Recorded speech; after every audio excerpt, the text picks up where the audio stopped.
सभी को नमस्ते दोस्तों।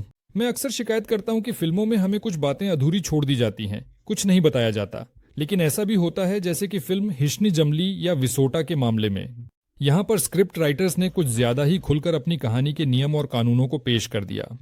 इस फिल्म की कहानी एक पोस्ट एपोकैलिप्टिक दुनिया में चलती है, जहां लोग हार से निराश होकर ऊंचे पहाड़ों में भागने के लिए मजबूर हो गए हैं ताकि उन अजेय प्राणियों से बच सकें जो ग्रह की पूरी जनसंख्या का नाश कर रहे हैं।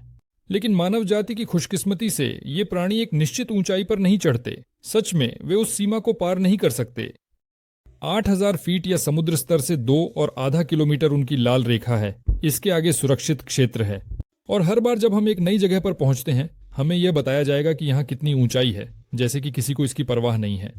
हिश्नी जमली हमारे लिए एक तरह का सामान्य एडवेंचर गेम है, जहां नायकों को एक जगह से दूसरी जगह भागना होता है ताकि मुख्य पात्र के बेटे के लिए बचाव प्राप्त कर सकें और वापस लौट सकें। अच्छा होगा कि इन मॉन्स्टर्स के हाथों में न फंसें, जो कि वैसे मुझे एक बात जानने में दिलचस्पी है दोस्तों। स्पेशल इफेक्ट्स पर काम करने वाली स्टूडियोज ने क्या पता किसी एक पल में अपनी काम की कीमत 200 गुना बढ़ा दी। फिल्मों में अचानक से प्रभाव इतने खराब क्यों हो गए हैं, या उन्हें बहुत ही कम क्यों इस्तेमाल किया जा रहा है। जैसे कि इस फिल्म में उदाहरण के लिए 1, 2, 3 बार यहाँ पर हमें मॉन्स्टर्स पूरी तरह से दिखाई देते हैं, और बाकी मामलों में वे या तो दूर होते हैं या अदृश्य या कहीं अंधेरे में। या ये वो शिकार हैं जिनकी बलि फिल्म चढ़ा रही है बस ताकि स्क्रीन पर मार्वल के सितारे चमक सकें, जबकि स्टूडियो को बस एक सॉसेज बुन के दे रहे हैं। क्या यार हुआ क्या? हाँ, 18 मिलियन एक एक्शन फिल्म के लिए काफी कम है, लेकिन अगर आपका बजट इतना छोटा है तो एक्शन फिल्म बनाने का मतलब ही क्या है? एक्शन फिल्मों में लोग एक्शन, प्रभाव और शो देखने जाते हैं, लेकिन यहाँ शो में सिर्फ हिलती हुई कैमरा, सस्पेंस और उस मॉन्स्टर की दौड़ने की आवाज है जो कहीं ना कहीं है। हाँ, आप उन्हें नहीं देखेंगे, लेकिन वे वहां हैं, विश्वास कीजिए। फिल्म हाँ खास नहीं है, लेकिन दिलचस्प है, एकदम सामान्य।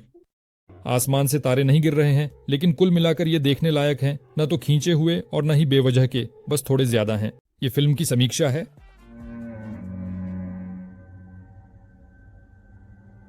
तो मामला यह है कि कहानी की शुरुआत खबरों से होती है, जहां बताया जाता है कि जमीन के नीचे गड्ढों से सैकड़ों की संख्या में कुछ मॉन्स्टर्स बाहर निकल रहे हैं जो हर जीव को नष्ट कर रहे हैं। वैज्ञानिकों का मानना है कि ये प्राणी कई सालों से सो रहे थे और अब बाहर आकर सबको परेशान कर रहे हैं।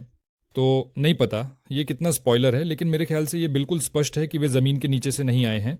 फिल्म के आखिरी शॉट से लगता है कि वे अंतरिक्ष से आए हैं। हाँ, मैंने आपको इसके बारे में जल्दी बता दिया, लेकिन इससे जो हो रहा है उसकी सच्चाई नहीं बदलती, और शायद ये थोड़ा और स्पष्ट हो जाएगा। ये प्राणी तो बिल्कुल भी नहीं मारे जा सकते। इन्हें खत्म करने का कोई तरीका नहीं है। इनकी कवच पर कोई भी गोली, ग्रेनेड असर नहीं करते, और तो और इन्हें हाथ से लड़कर भी नहीं हराया जा सकता।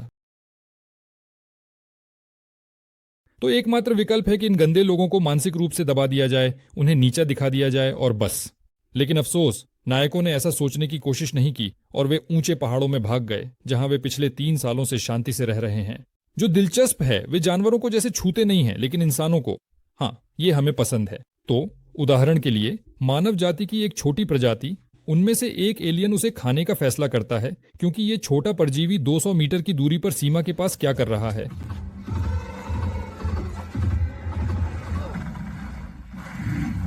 हाँ, तो आप क्या सोच रहे थे अभी आपको एक्शन का तड़का लगेगा? नहीं, बिल्कुल नहीं। बेहतर है कि आप अदृश्य मॉन्स्टर पर ध्यान दें।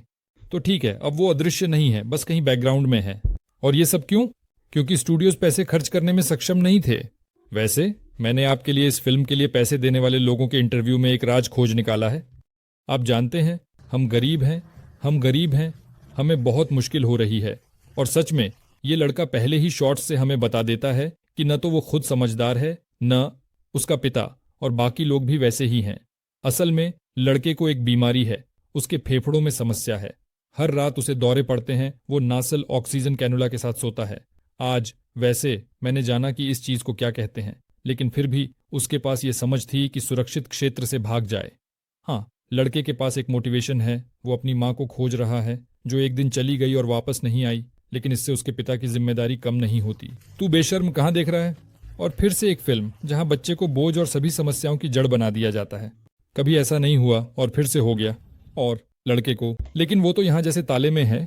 हाँ, समूह के पास। भगवान करे कि वो 8 साल का हो और तुम उसे न मारने वाले मॉन्स्टर्स के पास खेलने के लिए भेजने की बात कर रहे हो। हालांकि उसकी दुनिया के प्रति थोड़ी अजीब सोच को समझा जा सकता है। वह उन लोगों में से एक है जिन्होंने इन एलियनों के साथ कोई अनुभव नहीं किया। किसी को नहीं पता कि यह कैसे हुआ, लेकिन वह उनके सामने कभी नहीं आई, डेडपूल की लड़की के विपरीत, जो आक्रमण के समय काम पर थी और अपने परिवार से अलविदा नहीं कह सकी। अब वह खुद को दोषी मानती है और एक जादुई गोली आविष्कार करने का सपना देखती है जो उनके कवच को भेद सके। दुर्भाग्यवश ओवन में गर्म की गई गोली नहीं भेदने वाली है, और वह इतनी गर्म है कि यह बर्बर लड़की इसे बिना किसी दस्ताने के अपने हाथों से उठाकर मैगजीन में डाल देती है। ये वैसे एक बस्ती है और वास्तव में ऐसी कई हैं, लेकिन हम केवल नए कैप्टन अमेरिका के गांव के बारे में बात कर रहे हैं जो अपने सोलो एडवेंचर के लिए सक्रिय रूप से तैयारी कर रहा है। उदाहरण के लिए उसके बेटे के लिए उसके उपकरण के लिए फिल्टर खत्म हो गए हैं, इसलिए उसे सुरक्षित क्षेत्र से बहुत दूर जाना पड़ेगा ताकि वह मर न जाए। वैसे वह तो केटी नाम की सुनहरी बालों वाली लड़की के साथ बहुत अच्छे दोस्त हैं, लेकिन निना के साथ उनके रिश्ते ठीक नहीं हैं। फिर भी वह उसे छोटे के लिए दवा लाने के लिए उसके साथ जाने के लिए आमंत्रित करता है। असल में निना की इन कहानियों पर विश्वास करके विल की पत्नी उसके साथ गई और फिर कभी वापस नहीं आई कि तुम अपनी प्रयोगशाला में हथियार बना सकोगी। असल में निना की इन कहानियों पर विश्वास करके विल की पत्नी उसके साथ गई और फिर कभी वापस नहीं आई। तेरे पीछे एक नंगा है। वॉर्प ने काफी थकान पैदा की। इस तरह या वैसे निना जाने के लिए सहमत हो जाती है। गोरे लोग भी उनके पीछे पीछे चलते हैं, खुद को बंदूकों से लैस करते हैं जो कथित तौर पर उनकी गति धीमी कर सकती है, और चल पड़ते हैं। वैसे उनकी बस्ती में ढेर सारा हथियार है, मतलब उन्होंने काफी कुछ चुरा लिया है। क्या हेलीकॉप्टर चुराना मुमकिन नहीं था? इस बीच निना बहुत ही घमंडी तरीके से बर्ताव कर रही है, विस्की पी रही है, पूरी तरह से ऐसे दिख रही है जैसे वह एक बहुत अनुभवी सैनिक है जिसने इन राक्षसों के खिलाफ सैकड़ों लड़ाइयां लड़ी हैं।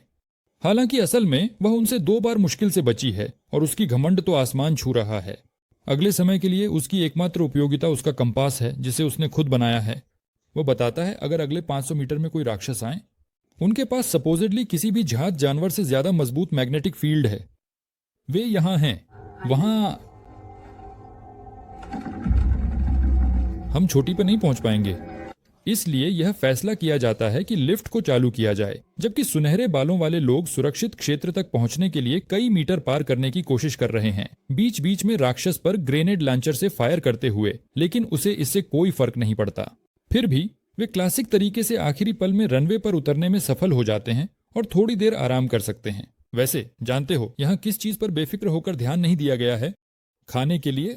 ठीक है, अपनी सुरक्षित जोन में वे शिकार करते हैं, मछली पकड़ते हैं और निश्चित रूप से कुछ और उगाते हैं। कभी कभी मैक्रोनी पर ब्रेक लेते हैं। पहली बार उन्होंने हाल ही में बेटे के साथ मैक्रोनी खाई और कोई फर्क नहीं पड़ता कि मैक्रोनी की एक्सपायरी डेट 2 साल है, जबकि वे 3 साल तक जीवित रहते हैं। जैसे ही वे वहां से बाहर निकलते हैं, हीरो केवल शराब पर निर्भर रहने लगता है, जबकि उसके पास हर बार राक्षसों से भागते समय अच्छी कार्डियो एक्सरसाइज करने की ताकत होती है।